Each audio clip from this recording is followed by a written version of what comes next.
We are now honoured to hear a special address by Her Excellency Olena Zelenska, First Lady of Ukraine.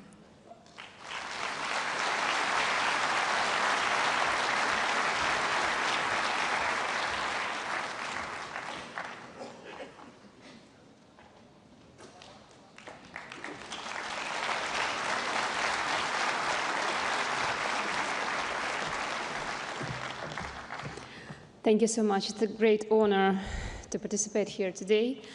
So, dear attendees, esteemed head of government, I would like to thank, first of all, the Italian government and Prime Minister Giorgia Meloni for organizing this and hosting this year conference here in Italy.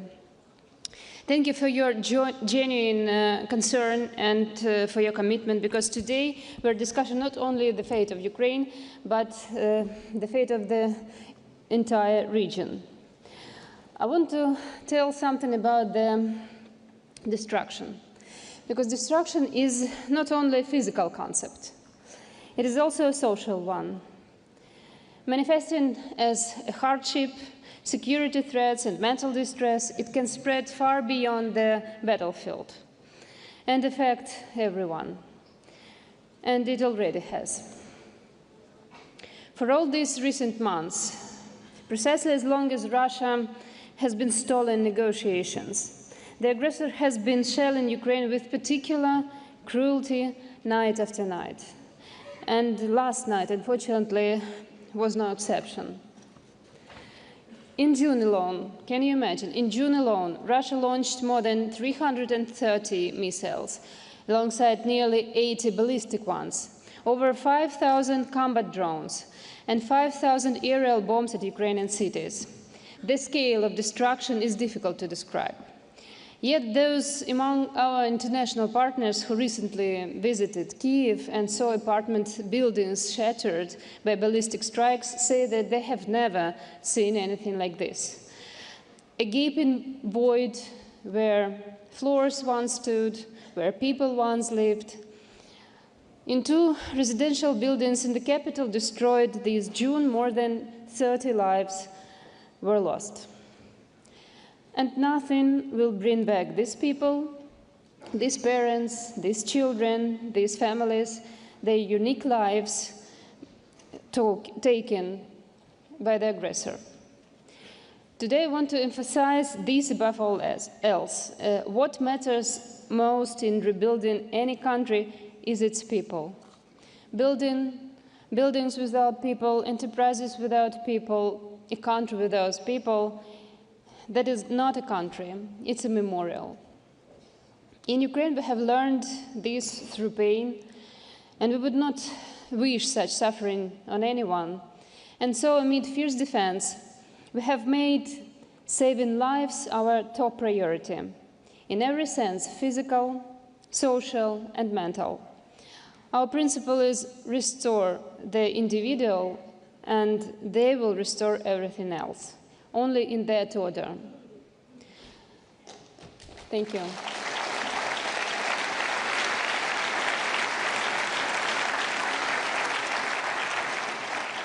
Today, our experts will share the details of how this principle is being implemented across the recovery agenda. Allow me to briefly highlight a few areas in which I am personally involved. Mental health recovery. When a building is destroyed, what remains is not only rubble and graves. There are also hundreds of people living grief, relatives, friends, and many, many more living in anxiety and fear, knowing they could be next. According to the latest sociological studies, more than 80% of Ukrainians are living in a chronic state of stress and emotional strain. We have many internet memes about this, sad ones, of course. The kind where after yet another shelling, people write in work chats, survived, so I'm going to go to work today. Our economy continues to function thanks to millions of people who go to work after spending their nights in basements.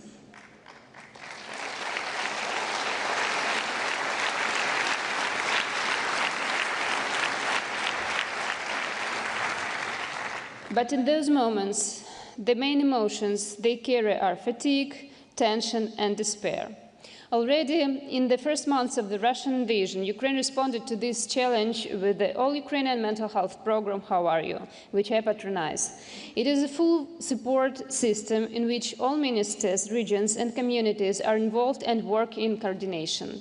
It is a network of services where various mental health service providers know about one another, because only in this way can a person avoid getting lost in their search for help. The key principle, mental health in all sectors and all policies, is now enshrined in law, signaling that change is irreversible. Right now, it is critically important for Ukraine not to lose momentum and to continue backing changes in state policies in this area.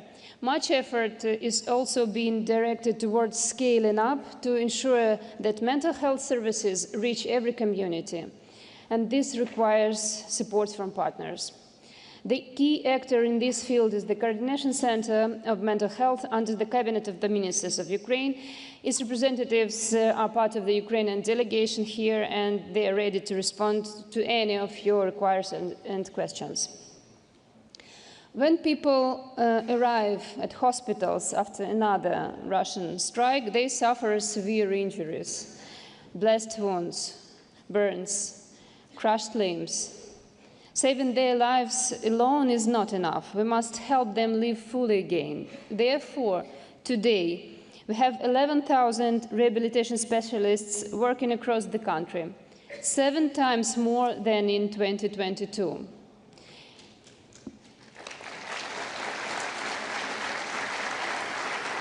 In just the last year and a half, they have helped 600,000 Ukrainians. This is also the result of state policy. Our specialists have the opportunity to learn from colleagues in the world's best clinics, for which we are deeply grateful to those clinics and to your countries. But our own expertise has also grown to the point where we can share it. For this purpose, Ukraine has launched a medical partnership that direct international cooperation between medical institutions. I invite you to join and thank those who have already become part of it.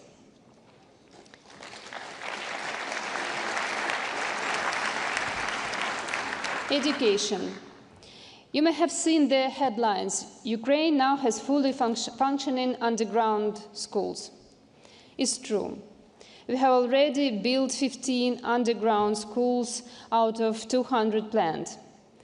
Russia deliberately targets our educational institutions, having already destroyed 394 facilities and damaged over 3,500. I want to especially thank every international partner who helps us provide education to children and welcome the International Alliance supporting the transformation of early childhood education in Ukraine, First Steps Forward, which will be established on the sidelines of the URC today. In the early months of our defense, when Ukraine made the important decision to preserve education for our children, we also made another crucial choice: to continue the school nutrition reform. We are probably the only country implementing such a reform during wartime. But precisely in times like this, a quality school lunch becomes more than just a meal. It is also an expression of care, a form of social protection, and a support for the entire family. I have the honor of patronizing this project, a project about more than just food, about dignity and opportunities.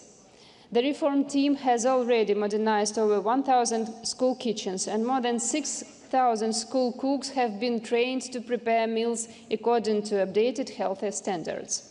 Every day, more than 1.5 million Ukrainian children receive free hot meals at school. Our healthy eating campaign has reached over 7 million Ukrainians because we believe that by cultivating healthy habits from childhood, we shape a healthy nation. Our goal is that by 2027, every child has daily access to high-quality, healthy food. To achieve this, Ukraine still needs 6,000 modernized kitchen facilities and 12,000 trained cooks. I invite you all those who feel connected to this to join us. And I also invite everyone to literally taste the reform. For the second year in a row, we present in a school meal show kitchen here at the URC. You're welcome.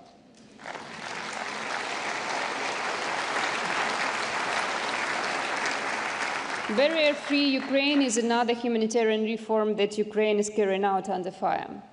I initiated it 5 years ago, but it has become especially relevant at this moment. It concerns everyone, the wounded, the disabled, the elderly, children, caregivers, and those suffering psychological trauma, because it is about equality, in mobility, in opportunity, even in communication. Over these years, we have introduced European standards of accessibility in construction and digital space. Each ministry leads flagship projects to enhance access to education, work, and mobility. You will hear more about this in detail today. But I want to say, war is not just a slowdown. It pushes up backward. It is always regression. So we need to defend not only against attack, but also to hold back regression. As Lewis Carroll said, it takes all the running you can do to stay the same place. Literally, even new strike increases the need for inclusive services. That is why we value your help so much. Thank you.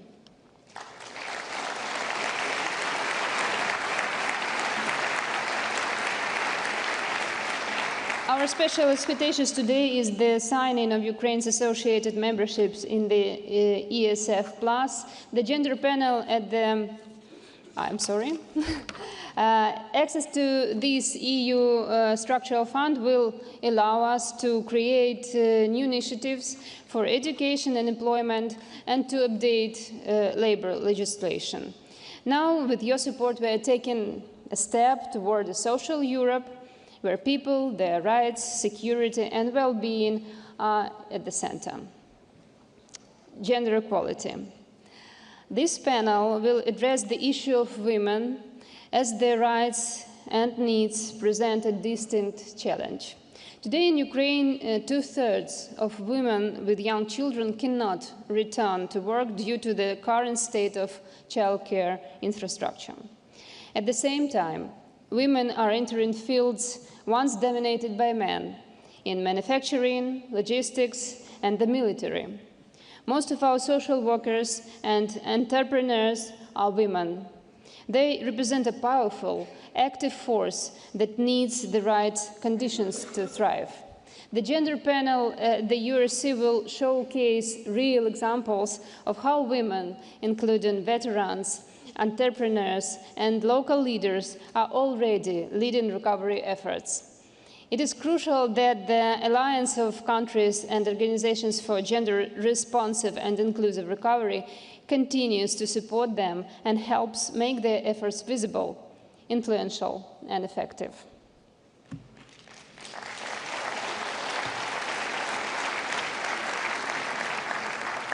Equal opportunities, education, mental health, rehabilitation, and fulfilling childhood, all these topics I have just mentioned are also at the heart of the Olena Zelenska Foundation's work.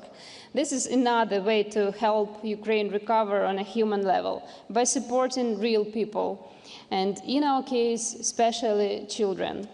I'll be glad to meet with you at our stand here and share more details. Italian politician Alcide De Gasperi, who once stood against fascism, said that the future is built by the hands of those who are free from hesitation. Ukrainians facing constant threats to their lives simply have no time for hesitation. We set aside all hesitation until peaceful times. And now we act. This, by the way, is one of the mental practices that helps us to hold on. We must act, even when scared, even when it's dangerous, seeing other people, their needs, and helping them. This is the best way to get distracted from fears and anxiety, tested by Ukraine. So I ask you, in all your important and valuable projects, to put people first, those who will work with it, use it, and live with it. Just as our computer browser asks us to verify that we are not robots, we must ask ourselves, is what we do humane? I'm confident that if everyone follows the rule, people first, the world will become a better place for each of us, no matter which country we live in. Thank you.